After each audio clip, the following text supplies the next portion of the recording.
Suspense.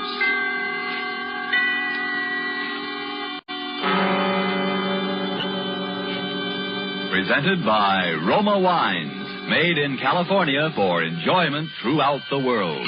Salute. Your health, senor. Roma toasts the world. The wine for your table is Roma, made in California for enjoyment throughout the world. This is the man in black, here for the Roma Wine Company of Fresno, California, to introduce this weekly half hour of Suspense. Tonight in Hollywood, Roma brings you as star Mr. Peter Lorre. The suspense play which stars Mr. Lorre and which is produced and directed by William Spear is called Back for Christmas. In this series, Roma brings you tales calculated to intrigue you, to stir your nerves, to offer you a precarious situation and then withhold the solution until the last possible moment. And so, with Back for Christmas and with the performance of Peter Lorre, we again hope to keep you in suspense.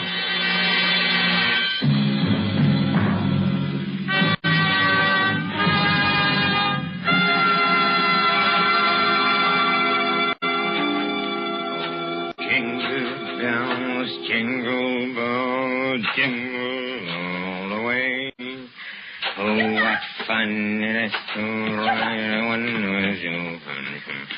Yes, Lottie? What on earth are you doing down here in the cellar? Oh, just doing a little digging. And why, may I ask, have you chosen this day of all days to dig up the cellar floor?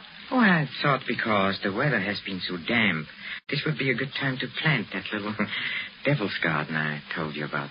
Devil's garden? Whatever nonsense is that? Don't you remember that was my little joke about it? You see, I've managed to get hold of the spores of several unclassified wild orchids. In a wild state, they bloom under damp masses of leaf mold.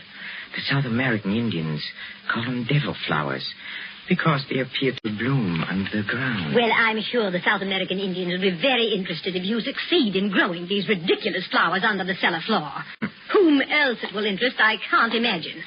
Oh, what's that terrible smell? Oh, that's the leaf mold, chemically identical with the earth blanket they grow under in a wild state.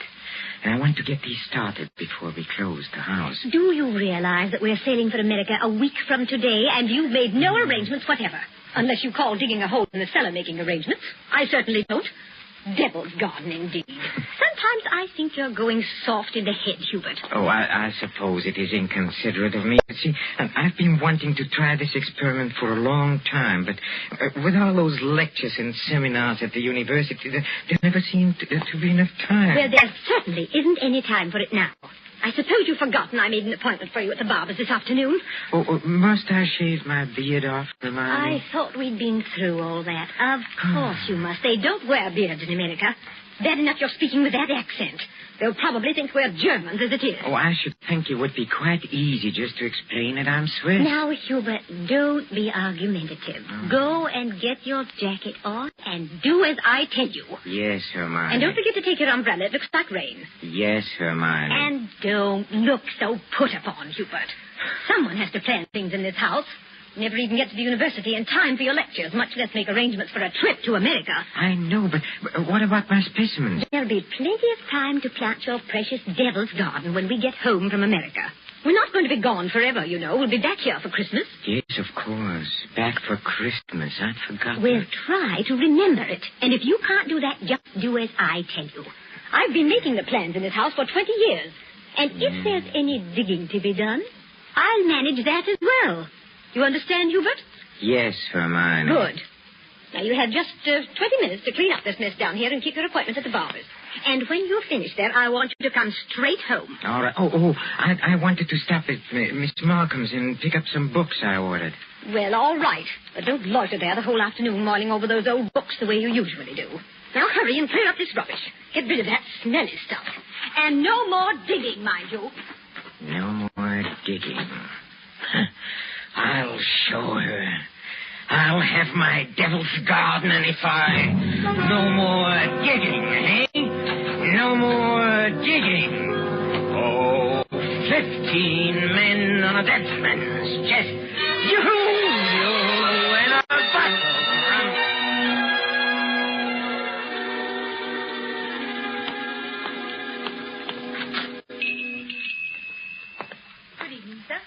evening, Miss Malcolm. Why, it is Professor Schumacher, isn't it? Do you like me better this way? You look ever so much younger without the beard. 20 years at least. 20 years. Oh, you'll be glad to know those books you ordered have finally arrived. 20... Oh, yes, the books. Let me see. The Phytotomy of Phalloid Gametophytes and Coniferous Shrubs of North America. Those are the ones you ordered, aren't they? Yes, thank you. You're very kind, Miss Markham. Why kind, Professor Schumacher? Well, not many young ladies in bookshops would go out of their way to look up rare books for an old professor of botany. Why, you're not old, Professor Schumacher. Really, you look... What do I look like? And besides, I adore botany. It's my particular hobby. Oh, really? You've never told me that before, Miss Markham. Well, I was afraid to. You looked so imposing with the beard and all. Miss Markham, forgive me if this sounds foolish, but since talking with you today, I feel that shaving off my beard is the most important thing I've done for 20 years. Oh, it is? I'm sure it is. 20. I'm so sorry that I've been so distant with you all this time. Oh, there were times when I almost spoke up. Times when you came in here tired after a day with your students at the university. You seemed so alone. The way I'm alone in the world. Alone? I'd like to have asked you to stay a while and talk with me, but some way or other I always wound up giving you your change and letting you go on your way. Say you're alone in the world? Since my father died. Oh, Miss Markham, did you never think of marrying? My father was a very remarkable man. I never found anyone who seemed to measure up to what he led me to expect of men. Miss Markham... Oh, it's been so long since anyone called me by my first name. I'd like you to, if you want to. It's Marion. Marion? Oh, nice. And yours? Well, Hubertus. but in English, Hubert sounds better, huh? How long have you been alone, Hubert? Alone? I knew you were a widower, of course. The first time I saw you. A widower? I can always tell. There's a certain sadness in a man's eyes. A sweet sadness, I think, when he's been married and then lost... A widower. I never thought of it in quite that way. Oh, I'm sorry. I shouldn't have been talking like this, I suppose, but I've often wondered what she must have been like. Your wife, I mean. Hermione? Not an easy woman to forget. Very strong. Always managing things. The house, my wardrobe, my friends. Even when we dined at a restaurant, she even then ordered my food. She was always managing things. Her whole life. Managed herself to death. Poor woman. She must have loved you very much. But she needn't have put herself out so. It's plain to see you don't need things managed for you. No. You need companionship, I think. Someone sympathetic with your work. But the last thing on earth you need is a manager. How well you put it. The last thing on earth.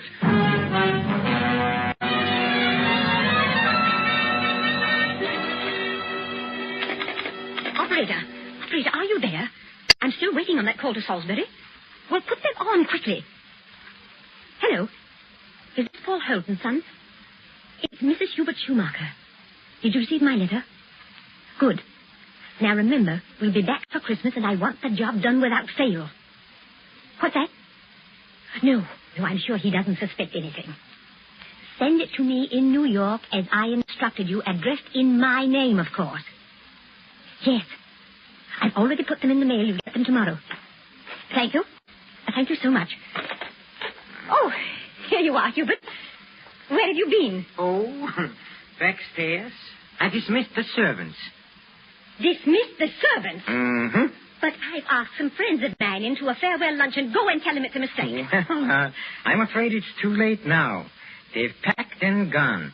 You have messed things up properly. How many times have I told you to leave things to me? I make the plans around here. Yes, Hermione. You have to do better than this when I plan the trip home, or we'll never in the world be back for Christmas. Back for Christmas. Back for Christmas. Must you keep saying that? Why not? We are coming back for Christmas, aren't we? Well, supposing I were offered a professorship in one of those wealthy American universities. Nonsense. Americans care nothing for botany. Well, Luther Burbank was an American, wasn't That's different. What have you ever done except muck around in the dirt with a lot of roots and tubers? Well, they asked me to lecture, didn't they? All right. Now, there's no use getting yourself in a state about this, Hubert. No doubt this extra money will come in very handy when we arrive back for Christmas. I know. Precisely. No good to make a joke of it. Heaven knows where you'd be today if I hadn't got a sense of time. Yes, Hermione. And as you've been so foolish as to dismiss the servants, you may empty the ashtrays and straighten up this room while we're waiting for the guests to arrive. I'm going in to have my bath. Call me when they get here.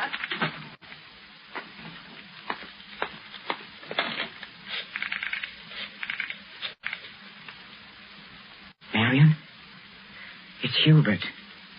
No, darling, no, nothing is wrong. Oh, my plans are the same, unless you have changed. No? Oh, we'll meet in New York then and be married there. Huh? Oh, I'll explain to you why later. You just have to trust me. Yes. Yes, madame. Hubert? I'm so sorry I can't talk any longer. Yes, I'll meet you in New York. Without fail. I'll be the same, mein Liebchen. Hubert, were you talking on the phone just now? Yes, Hermione. Whoever was it? Oh, Freddie Sinker. But didn't I hear you say something about meeting somebody in New York? Why, yes. Freddie said he might possibly get over there before we even leave. And I said, of course, we'd meet him there if he decided to go. That seems very peculiar. But then all of your friends are peculiar. Yes, Hermione. And just look at your jacket. Have you been digging in that cellar again? Yes, Hermione. Well, there's no need for it. You can't possibly get that Devil's Garden thing finished before we sail for America. Go and change your clothes before the guests arrive.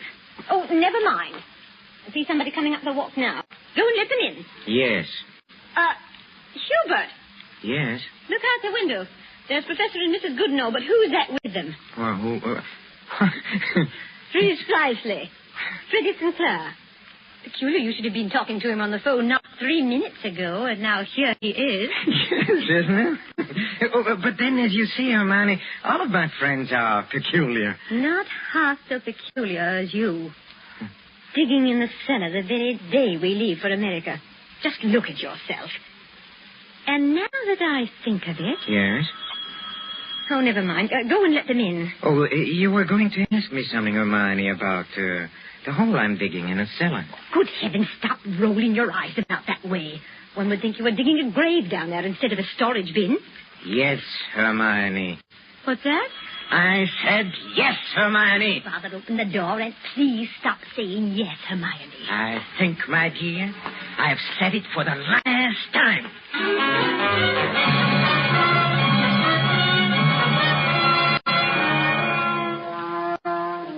A professor of botany, his loving wife, and an oblong pit in the cellar. Just the right size for his botanical specimens, his Devil's Garden. With these ingredients for a story of a perfect crime, Back for Christmas by John Collier and starring Peter Lorre, the Roma Wine Company closes the curtain for a moment on another breathless study in suspense.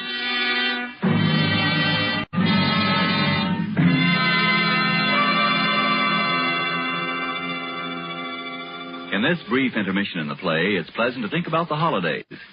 Not everyone celebrates the holidays against a background of snow and pine trees. Somewhere south of the Gulf and the Caribbean, in a gracious home surrounded by palm trees and the warm sun, you might find holiday dinners ending this way. One moment, please. Our North American guest wishes to propose a toast. Yes, mis amigos. I drink a toast in gratitude to you for your gracious hospitality and the enjoyment you've given me, an American so far from home. It is only a fair exchange, my friend. This wine in which you drink your toast, it brings enjoyment to us from your country, from America. It is Roma wine, made in your own California. Yes, and when you choose the wine for your holiday table, remember this. Only a few wines are so fine that many countries of the world import them. And among these greatly enjoyable wines are the wines of Roma, R-O-M-A, made in California for enjoyment throughout the world. Yet here in America we are truly fortunate, for we may buy Roma wines at a very low cost, since we don't have to pay import duty or costly shipping charges.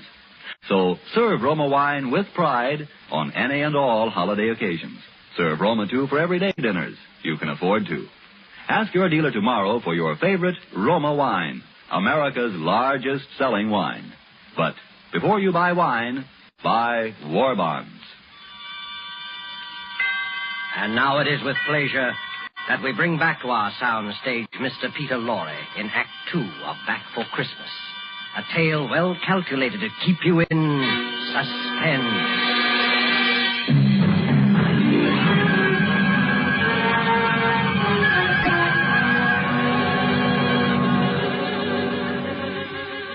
Back for Christmas.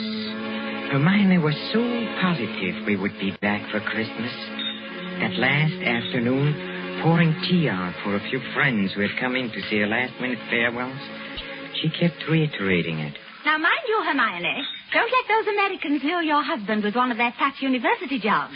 We absolutely must have you with us for Christmas. He shall be back, I promise you. Well, it's not absolutely certain, of course. Hubert, now what do you mean it's not certain? Of course it's certain. After all, Hubert, old boy, you've contracted to lecture for only 3 months. Oh, that's quite right, but then, of course, anything may happen. Hubert adores being unpredictable. Now, what other man would decide the day, the very day, mind you, before leaving for America, to dig a great hole in the floor of the cellar? In the cellar? Yes.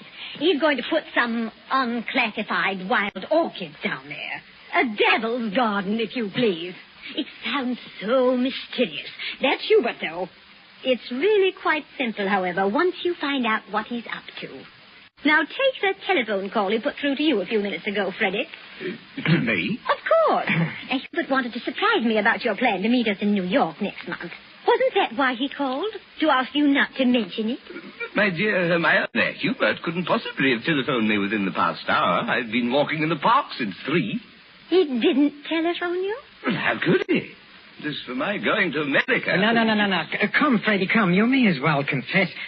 Hermione has just found me out again. But, Hubert, old chap, I really You don't... see what a poor liar Hubert makes. He's red as a beetroot. Aren't you ashamed of yourself, Professor?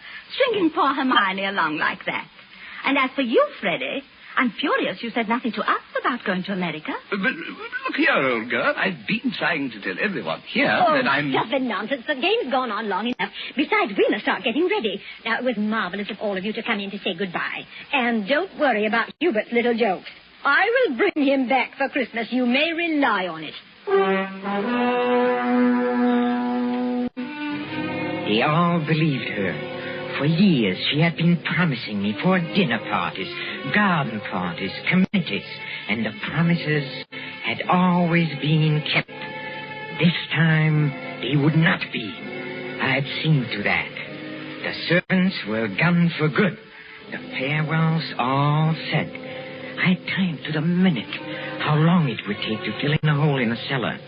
My devil's garden. Upstairs in a bedroom, I undressed and put on my old bathrobe, and then I opened the door into Hermione's room. Hermione, have you a moment to spare? Of course, dear. I'm just finished. Oh, then, will you come in here for a moment, please? There's something rather extraordinary here. Oh, good heavens, Hubert. What are you lounging about in that filthy old bathroom for? I told you to put it into the furnace. Oh, I'll do it. I'll do it today. Yes, really, I will. I promise. Well, high time. Now, what is it you want to show me? Oh, here, in the bathroom. Just look. Who in the world do you suppose dropped a gold chain down the bathtub drain? Nobody has, of course. Nobody wears such a thing. Then what is it doing in here? I don't see anything. Well, look. I'll hold this flashlight here for you. If you lean right over, you can see it shining. It's deep down. Oh, such a lot of nonsense. Just as well. Well, I don't see it, Hubert. Go on looking, Hermione, in just a moment. Hubert, I absolutely refuse it. Hubert, what are you doing? Take your hands off my neck. I will, Hermione. Just as soon as I've finished the arrangements for my trip to America. What are you talking about? You thought you were the only one who could plan things, didn't you? Didn't you, Hermione, huh? Well, I've been making some plans of my own this past week. In exactly 2 minutes and 16 seconds, you'll be dead. You see, I planned it very accurately. You'll never get away with it. Oh, I thought you would say that, Hermione, but I will get away with it. You won't mind the smell of the leaf mold down in the cellar when I take you down there today? Yes, that is where you are going, Hermione. Right into my devil's garden that annoyed you so much. My friends all expect me back for Christmas. Oh, they do. If they don't hear from me, they'll start asking questions. No, they won't. Because You'll write them letters, Hermione, on the typewriter, as you always do. They'll be signed H, in that neat, correcting way you always sign your notes to your friends. Here, let me up now. No! It won't work, Hubert. You were never any good at planning. Oh, but I have changed. I've learned from watching you all these years. The lecture people in America. They'll expect you to be traveling with your wife. I will be traveling with my wife, but not my present wife, Hermione. Hubert! It won't work, I tell you. That pit you dug in the cellar... Oh, it will work. It'll serve its purpose well. Hubert! No, I'm sorry, dear. This thing has to be done exactly as planned. You have just 5 seconds to say your prayers. Hubert! You must listen. The cellar, it... Don't do it, Hubert! Yes, Hermione!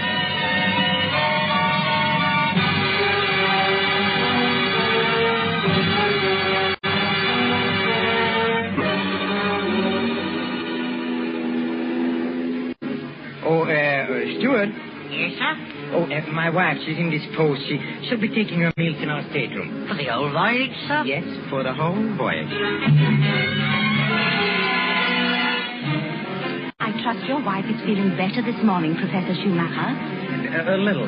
Not yet well enough to leave her cabin. Oh, what a shame. Oh, Professor Schumacher. Yes? Here's a copy of the radiogram you sent for your wife last evening. Oh, thank you. I'll just check it over. Oh, but look here. What? What's the matter? Did the typist make a mistake? No. It's nothing important. She can correct it later.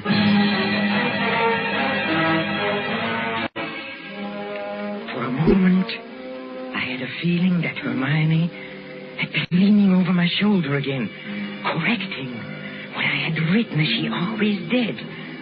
I had written a radiogram to Professor Goodenough and his wife. Haven't been out of my cabin the whole beastly trip, Hubert. Well, now Doubt will be back for Christmas. But the operator had left out the W, and it read, No Doubt will be back for Christmas.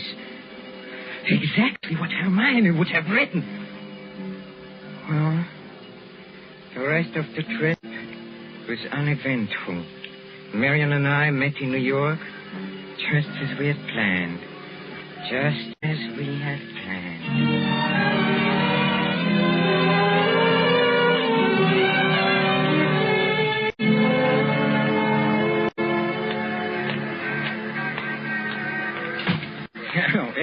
Professor and Mrs. Schumacher, we have reservations, I believe. Oh, yes, we've been expecting you, sir. Boy, take Professor and Mrs. Schumacher's luggage up to their suite. You know, Mrs. Schumacher, you're quite a surprise. Oh? Your letter reserving the rooms was so thorough, I was expecting an older, more forbidding sort of person, frankly, ma'am. No. As a matter of fact, we're just married, but my letter reserving the room. Oh, I wrote the letter, my dear, and I signed it Mrs. Hubert Schumacher. Just a joke. What a cunning old fox you are, Hubert. Now that I think of it, I almost forgot. am. There's a letter for you, Mrs. Schumacher. That's peculiar. I wonder who on earth... Oh, well, we'll soon find out in good time. Come along, darling. Oh, we are keeping the boy waiting. Come.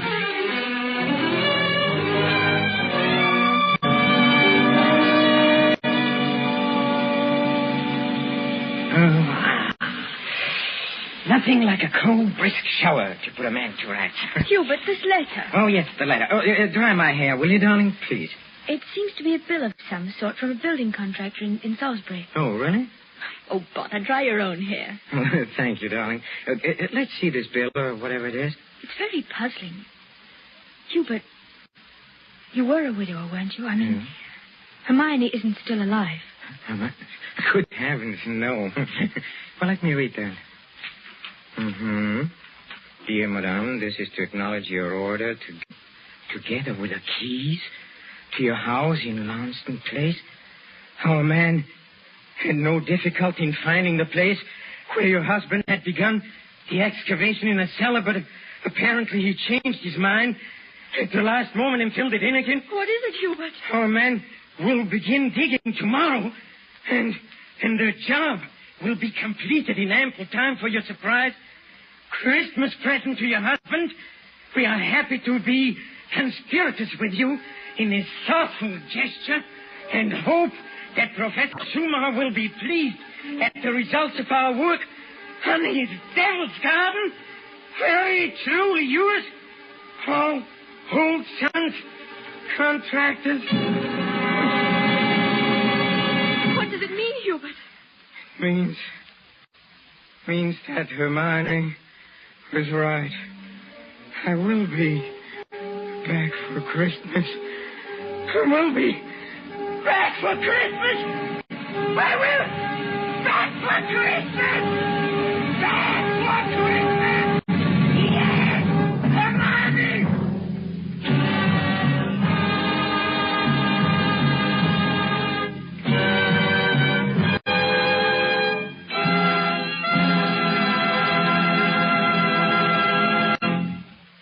And so closes Back for Christmas, starring Mr. Peter Lorre. Tonight's tale of Suspense. In just a moment, we shall hear again from Mr. Lorre. But first, just a word that seems appropriate. One of the world's oldest customs is the Christmas toast. And traditionally, down through centuries of war and peace, the Christmas toast has been drunk in wine.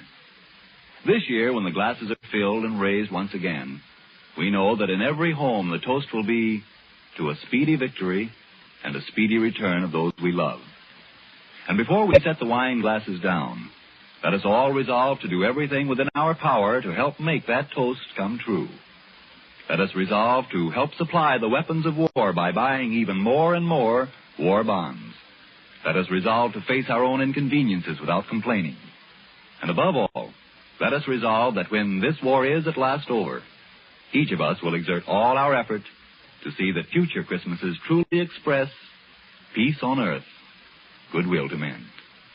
This thought, together with our very best wishes of the season, is the Roma Wine Company's Christmas message for you, its friends, here in America and throughout the world.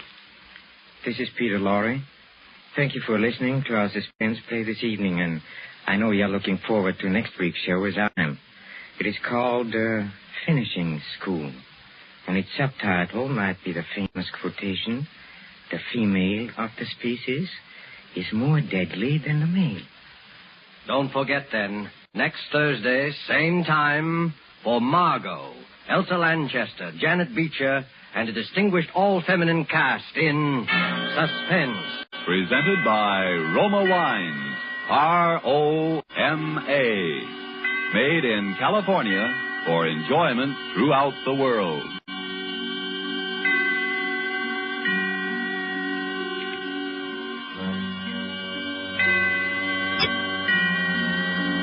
This is the Columbia Broadcasting System. Spooky Ventures is the home for spooky content and spooky merchandise on the web. Check it out today at spookyventures.com. And remember, always keep it spooky.